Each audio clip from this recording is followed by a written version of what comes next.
नमस्कार दोस्तों, हमारी आज की कहानी का नाम है कंजूस पति पत्नी। एक घर में बहुत ही कंजूस पति पत्नी रहते थे। कंजूस इतने कि हर दूसरे तीसरे दिन खाने के वक्त किसी न किसी दोस्त या रिश्तेदार के घर पहुंच जाते। औपचारिकता दिखाते हुए पूछे जाने पर क्या भोजन करेंगे तो झट से उनके साथ खाने पर बैठ जाते। अपनी छुट्टियां मनाने के लिए किसी न किसी रिश्तेदार के घर जाकर डेरा जमा देते और खूब मस्ती करते। अपनी खातिरदारी करवाना और रोज़ रोज़ नए नए पकवान की फरमाइश करना तो अपना हक समझते थे। लेकिन जब कोई उनके घर आने की बात करता तो कोई न कोई बहाना बना देते। एक दिन उनकी बुआ और उनका परिवार बिना बताए उनके घर पहुंच गया।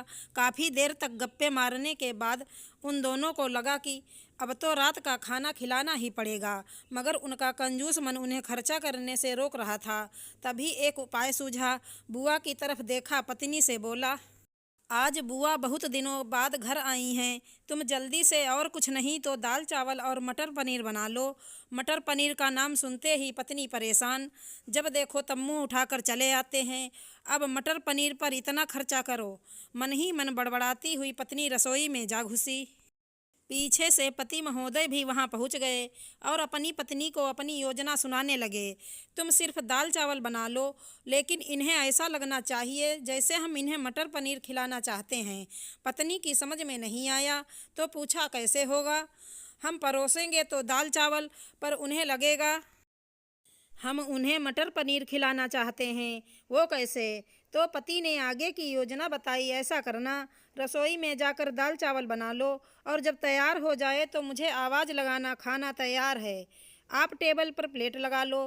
पत्नी जी ध्यान से सारी बातें सुनती रहीं और आगे की योजना सुनने को बेताब होने लगी। जब मैं प्लेट लगाऊं तो तुम एक खाली कटोरा गिरा देना, और जब मैं पूछूं तो तुम जवाब देना मटर पनीर गिर गई। मटर पनीर बचा नहीं तो दाल चावल ही खाना पड़ेगा। योजना सुनकर वह बहुत खुश हो गई। पत्नी दाल चावल बनाने में लग गई। खाना बन जाने के बाद पति को आवाज़ लगाई, खाना बन गया है, आप टेबल पर प्लेट लगा दें। पति उठा और अलमारी से प्लेट लेकर टेबल पर लगाने लगा। तभी किचन से कुछ बर्तन गिरने की आवाज़ आई। पति ने पूछा, क्या गिरा दिया? तो पत्नी की तरफ से कोई जवाब न मिलने पर रसोई में भाग कर आ गया। रसोई में दाल का कटोरा जमीन पर गिरा था। दोनों पति पत्नी को मानो सांप सूंघ गया हो। जब दाल गिर गई तो मटर पनीर का बहाना भी फेल हो गया। बड़े ही दुखी मन से उनको बाजार से दाल और मटर पनीर लाना पड़ा। फिर बुआ और उनके परिवार को परोसा तो कंजूस पति पत्नी को लेने के देने पड़ गए। चले थे पैसे बचाने और बाजार से खाना मंगाने पर दोगुना पैसा खर्च हो गया। आशा करती हूँ हमारी कहानी अच्छी लगी होगी। धन्यवाद दोस्तों।